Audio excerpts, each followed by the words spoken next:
We are back. My name is Jamal Thomas. This is the Jamal Thomas Morning Show.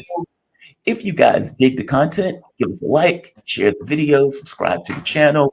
If you really dig it, you can always support it through PayPal, Patreon, or for that matter, Super Chat or Super Stickers, whatever they call it. All stickers or chats will be read, providing they're not racist, sexist, or bigoted. But I want to get to my guests. The one and only Mark Sleboda. Mark Sleboda is an international relations and security analyst. You can follow Mark on Twitter at MarkSleboda1 and on his YouTube channel, that Real Politic with Mark Sleboda, and you can find him on Facebook at facebook.com/Gramsci. Mark, welcome to the show, man. How you doing this morning?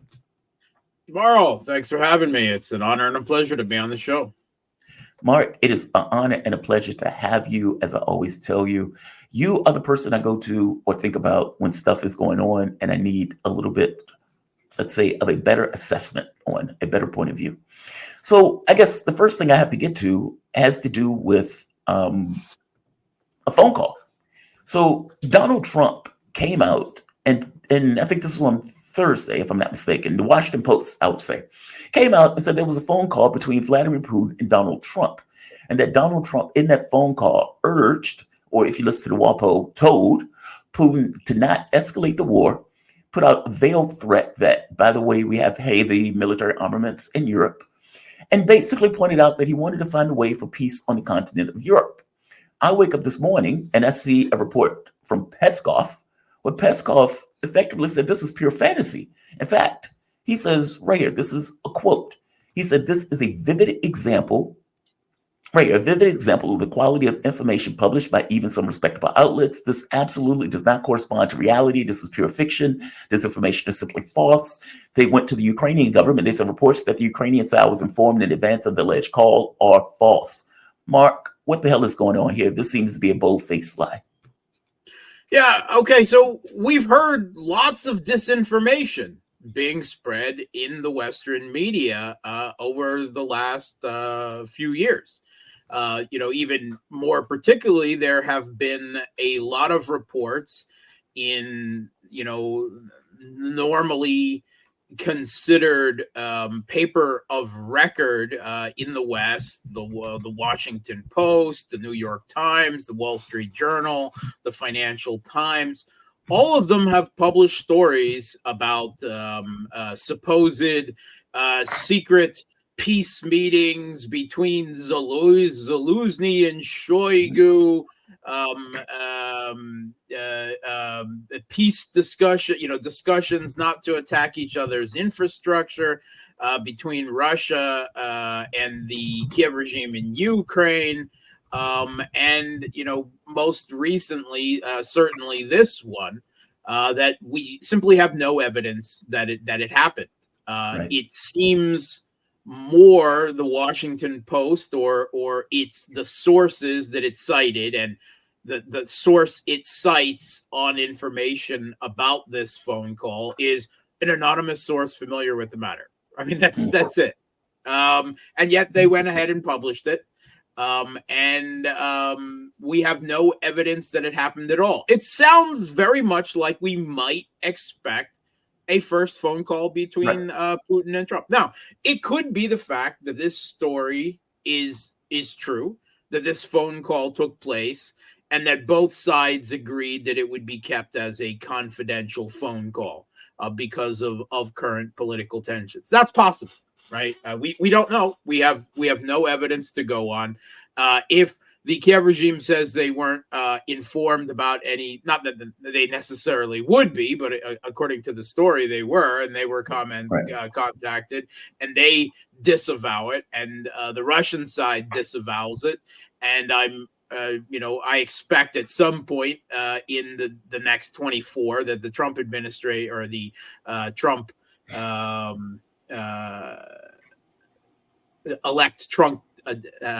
Trump-elect team will be asked about it, and I assume they will deny it as well. Then what do we have to go on? Nothing. And so, I mean, it's not a surprise if this is disinformation. It would also not be a complete surprise if it was simply kept, by both sides on the low. But we don't know either way. Wow. Okay, fair enough. I mean, when I first came across the story, I thought, oh, this is optimistic until I heard the part about, their military armaments. But at this point, we don't even know if the story is real. So I guess there's But that. that is There's a entirely part of it realistic, that though, was because interesting. Europe had their own summit. I think it was 50 European leaders. The summit of the European Committee, some to that effect. I hadn't really heard of this, but whatever. But they apparently had their summit. They said the people were gloomy. Apparently, Zelensky was there. He was gloomy. Um, and they were all of this talk about basically continuing without the US. And you can imagine why. Ultimately, they spent years, 3 years, gutting their own economies in order to put all this money out for Ukraine. And now it seems to be coming to a head. Could Europe fund this war by themselves? I mean, all of this talk about them giving euros, can they do it? can they fight it Can on they their fund own? it? Meaning, can Europe Yeah. replace the amount of money that can Europe replace the amount of money that the United States was putting in to keep Ukraine going? No, that's not realistic, right? They could perhaps fund the current conflict at if they really went further in sacrificing their own societies, perhaps 50% of what was previous in financial terms of what Mhm. was previously being given to the Kiev regime, and less in military terms, because the European countries have already bare boned their own militaries to a more significant degree than the U.S. did. I mean, for instance, the United Kingdom sent every single artillery piece they have. Their own military has no self-propelled howitzers left, right? And the same thing with Denmark and several other countries. Germany already had an extremely weak military on paper, with somewhere between, according to their own accounts, between 1/3 and half of what they had on paper actually non-functional in terms of military gear, and France itself, right? One of the premier military powers on the continent, Right. also saying we have nothing more that we can really give the Kiev regime. So it will be hurting, especially in military terms, if the U.S. pulls out all support. But myself, I think that is premature. All right. Has Yeah. candidate Trump ever said, I will stop all military aid and funding to Ukraine? Mm-mm. No, he has not. And he may threaten to do that, right? But there is a U.S. military industrial complex that is making large amounts of money and has a very vested interest, right? And when dealing with Trump, I mean, there is a patented formula. You play to his ego, you flatter him, and you play to certain concerns he has. And if you fed him concerns like, think of the American jobs that will be lost in swing states like Scranton, Pennsylvania, right? If we stop providing military equipment to Ukraine, we laugh, but Yeah. those are all serious concerns. You can hear the neocon arguments already. If we are seen as losing to Russia in Ukraine, What does it mean, what China? will that tell China? Right? This is what will that tell Iran? They will tell them that we are weak. That is what is going on. So ultimately, he's going to come up with a vision of a peace plan on American terms, and it has to be Mhm. remembered that America is a party to this conflict. They Right. are not some neutral outside force. They are party to this conflict on the losing side. Their thinly veiled proxy is losing badly at this point. They don't get to dictate terms, although they think they do still. So they will cobble together some deal that looks vaguely acceptable to the United States, but will be completely unacceptable For Russia. Yeah. to Russia. Whether that's something like the Pompeo plan or various other plans that have been floated out there in the Wall Street Journal and the Financial Times and other U.S. papers. Yeah. And the Russian government will simply say, "Niet, no." And then what does Trump do?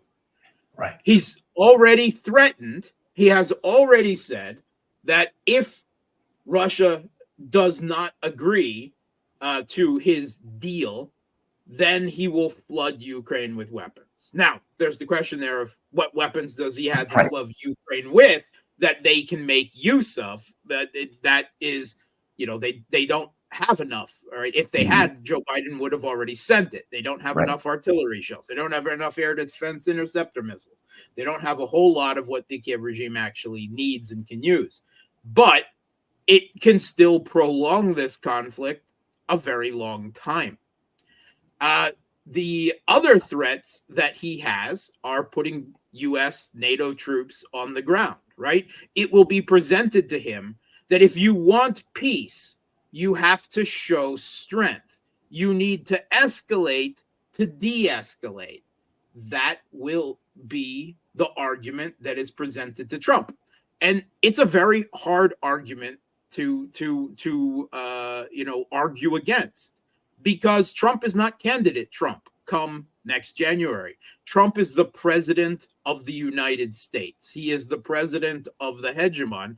And then he simply has certain responsibilities, and he has certain people who will be informing him about what his options are, much of them a part of the blob, the deep state, the permanent bureaucracy. And he is then responsible for the United States, right?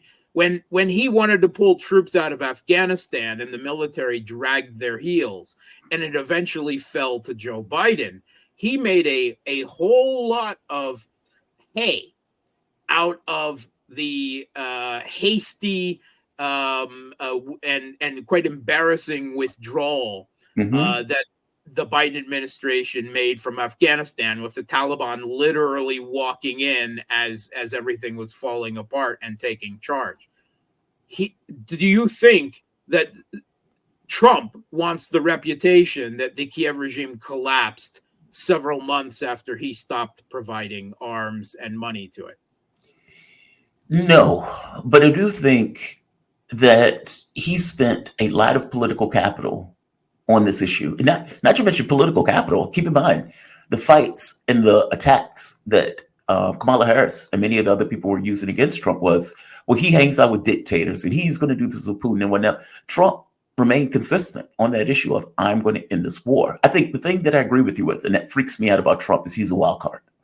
And because he's a wild card, he could very well think that he has more capability than what he actually has, which gets us involved in this in a far worse way. On that, I agree with you. I also think that on the particular issue of Ukraine, we have heard a lot more from the people around Trump that were gravitate around him during his campaign. Trump Jr., Tulsi Gabbard, RFK Jr., right? But this is not Trump. And these are people who were with Trump on the campaign trail when it was convenient for Trump to have them for electoral purposes. That does not mean they are going to be part of his decision-making foreign policy team when he takes office. We don't know what that looks like yet, right?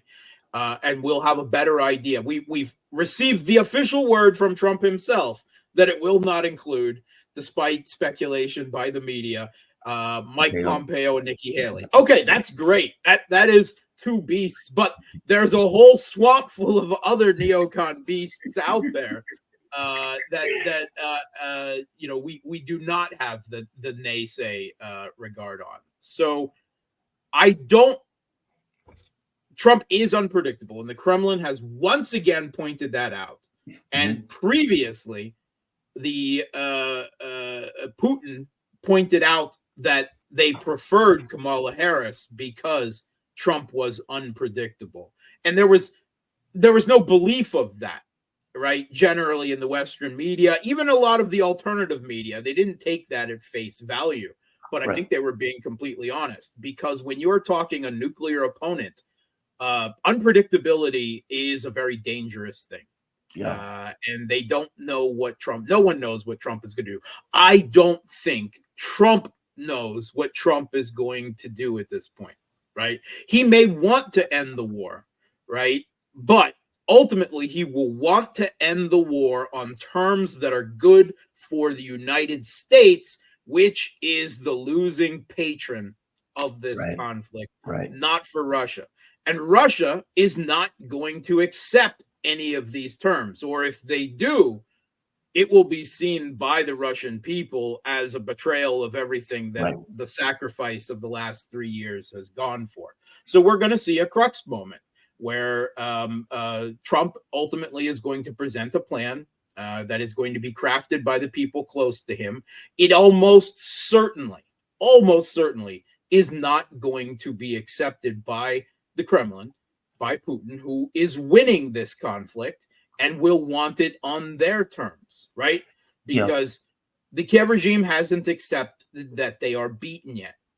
The United States, as a institution, has not accepted that it's been beaten yet, and is almost certainly not ever going to accept that it was beaten, Never being the do. hegemon as it is, Yeah. right? Because it's always reputation, it's always, prestige, it's always about perception. So I do not see, as of yet, any signs that give me hope that this conflict will be winded down, right? Russia is still operating off of maximalist demands, much like the Mhm. Kiev regime is, but the difference is that Russia is in the driver's seat on this one, and they feel comfortable continuing this conflict under sanctions, right?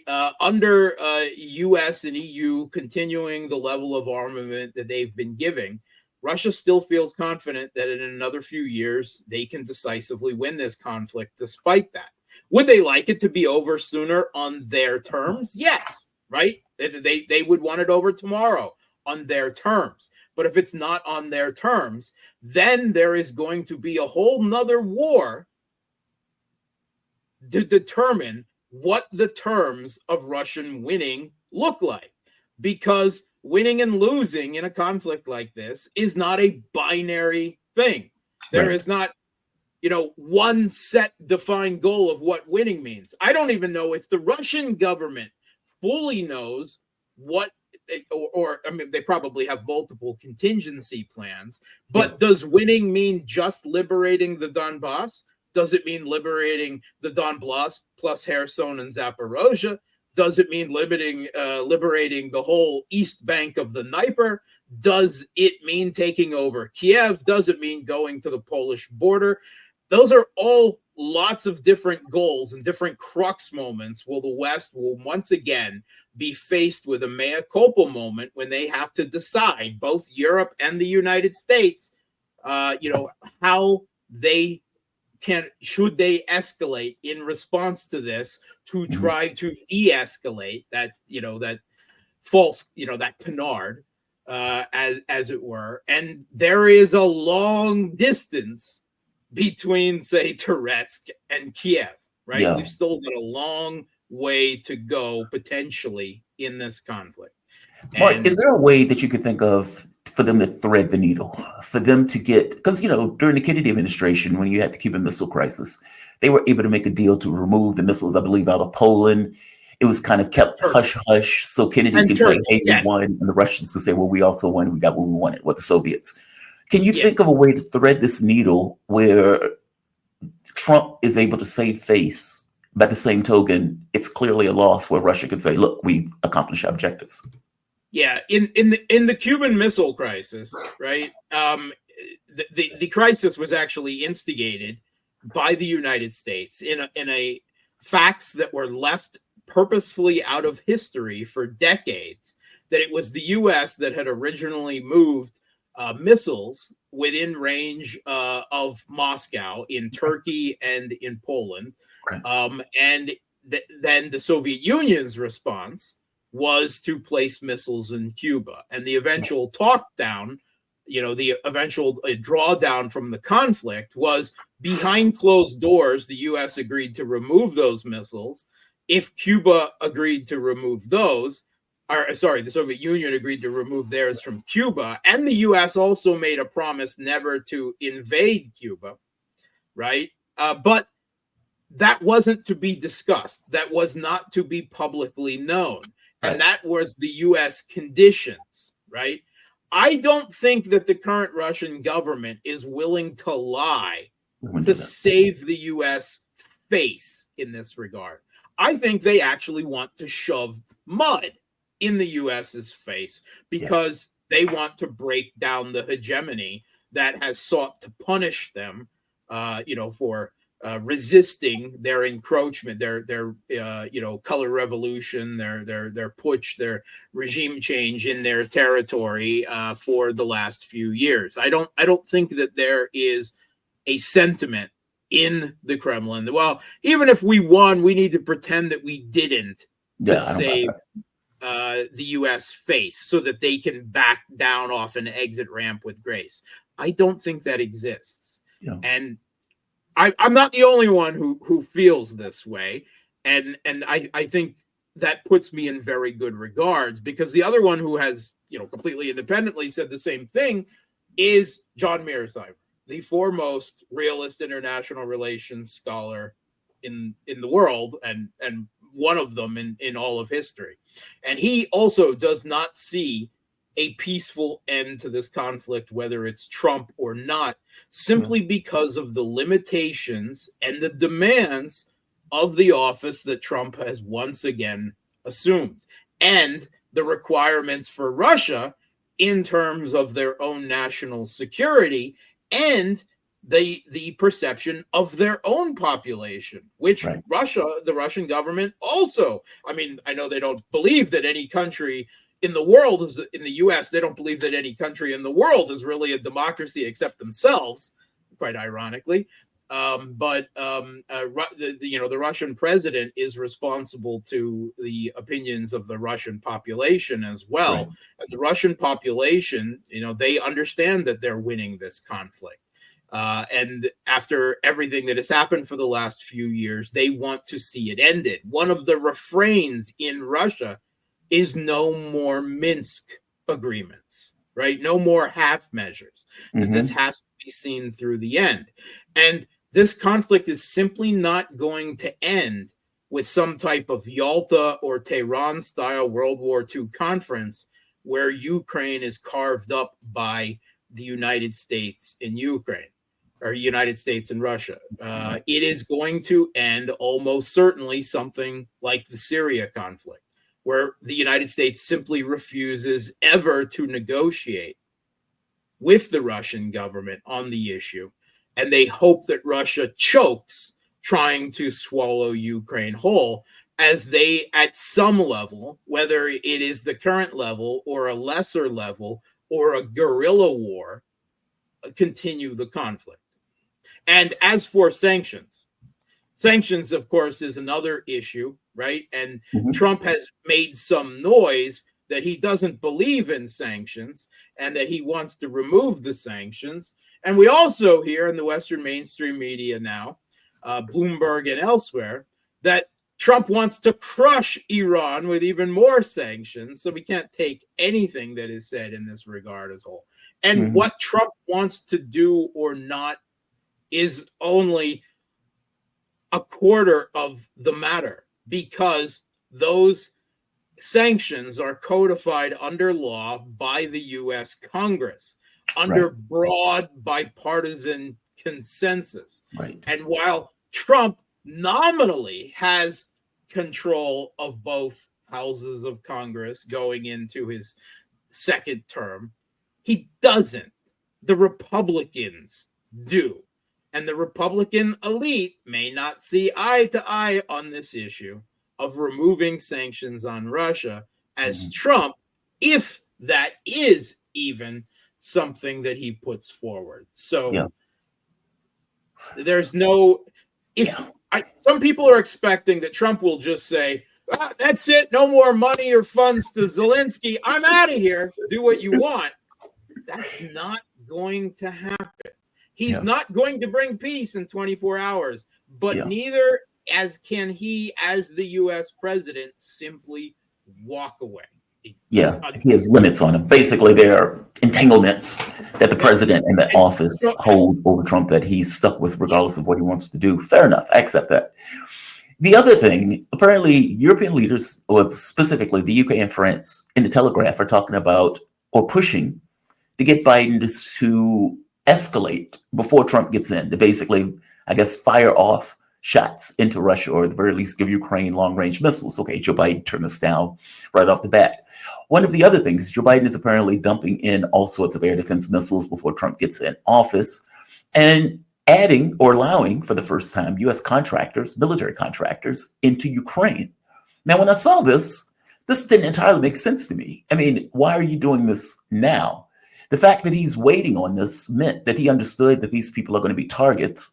And yet now, at the point where Trump wins, I think it was a little bit before the election started, he said, okay, I'm going to approve U.S. military contractors into Ukraine. Are these people a tripwire? Why do this now? Okay, so it's pretty easy, and I'm sure you actually know the answer. It's to entwine the U.S. so much in this conflict that whatever Trump wants or doesn't want to do, he is unable. He's making it harder for Trump to extricate himself. We've heard all of this about Trump-proofing sanctions and Trump-proofing financial aid for the Kiev regime. Well, this is attempting to militarily Trump-proof the conflict to make it much harder. And it has to be said that U.S. contractors have been on the ground since the summer of 2022, right? Probably since the spring of 2022, but they haven't officially, legally been there, right? It's been done under the books. So now this is going to officialize it. And of course, it will also increase their number. Now, I don't believe that in and of itself, it is necessarily a tripwire, right? In the sense that U.S. troops in uniform would be, right? That if these contractors, right, mercenaries, as Russia will call them, whatever they do, are killed, that the U.S. has to respond, right? I don't believe it's to that degree. Probably the way the U.S. has treated the death of contractors in other areas, in other conflicts. But even if it's not a tripwire force, it is a further enmeshing of the United States into the situation. With these interceptor missiles, the U.S. is just, I mean, he probably literally ripped them from the Pentagon's hands, right? I mean, like stealing a lunch money from a kid, because the Pentagon really did not want to give these up. Now, there's a question of what they are. So they said 500 air defense missiles that include Patriot missiles and NASAMS missiles and others. Now, the way they phrased that and they threw it all together makes me definitely believe that the amount of Patriots in that collection is smaller than the amount of NASAMS and other, like, I don't know, Hawk air defense missiles, some ancient system, right, that has been provided as well, in order to hide how small the actual delivery of Patriot missiles is, right? Because we know already that the U.S. is deadly short, and they're being provided on production at this point. Now, at the same time as that is being announced, the Pentagon has once again reiterated that they will send no more ATACMS missiles to the Kiev regime in Ukraine, right? Because they want them for China, right? I mean, that was always a part of it. So it's almost like the Biden administration is trying to pull forward while the Pentagon is tugging in another direction. But 500 air defense missiles of whatever sort, even if they were all Patriots, right? There's also a matter of launchers, and Russia has destroyed that number of interceptors and systems before, and they will again, right? It's only prolonging the agony. I think primarily that air defense shipment in particular is meant to see the Kiev regime through the winter, to make sure that it doesn't fall before Joe Biden leaves office at the least, right? I think that's a safety margin. I don't think that would happen anyway, but I think they're simply playing it safe, and they don't want too much damage done to the regime behind the lines. They're attempting to limit it at least before Joe Biden leaves office, and then whatever happens after happens. That But would be this contractor thing is a they series collapse before Donald Trump even get into office. Mark, I'm going to let you go. Last question before I let you go, though. Just an update of what's taking place on the battlefield, even in Kursk, or for that matter, on the battlefield in general. From my understanding, Ukraine has been unable to stop Russia's advance pretty much on all fronts. What's taking place on the battlefield? Okay, so the same story in the south and central Donbass. Russian forces are in this area essentially unstoppable, right? Mm-hmm. And the Kiev regime are very able to slow them down. There are reports, unconfirmed reports this weekend, but it seems that Karahova, the second of these three supply line centers behind the Kiev regime's lines in the Donbass, which were Pokrovsk, Sleboda, and Karahova. Sleboda has already been taken. Karahova is reportedly on the edge of falling, and that leaves just Pokrovsk, right, going into the winter, which will be invested. So that's pretty significant. However, there are several other areas on the battlefield where the Kiev regime has successfully at least stalled Russian advances, or slowed them down to a very significant degree. Toretsk, right? The Kiev regime is holding on to the outskirts of Toretsk fairly effectively. Seversk, the Kiev regime is giving Russia a very serious battle there.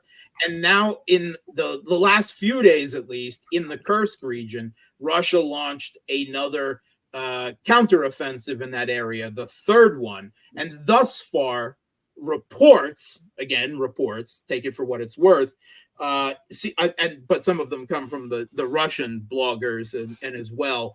This has not been nearly as successful, and that it has been stopped thus far. But there is also talk from the Kiev regime that Russia has another 50,000 force, supposedly including invisible North Korean super soldiers or whatever, that is going to be moving into the Kursk region. But my point being is that the Kiev regime is still able in some places to slow down and even stall Russian advances, conduct counterattacks. It's still looking very good for the Russian side on a whole, but it's not done yet. And the last aid package, Joe Biden just sent 211 Stryker armored vehicles to the Kiev regime. Shipments of big mechanized forces that size. They're not going to win a war, but they're not something to sneeze at either. Right. And Mark, as you mentioned, man, you always appreciate you, Mark. Mark Sleboda is an international relations and security analyst. You can follow Mark on Twitter at MarkSleboda1. You can also check out his YouTube channel, Real Politic with Mark Sleboda. And you can find him on Facebook at facebook.com/Gramsci. Mark, thanks, man. I really appreciate it. Thanks for having me.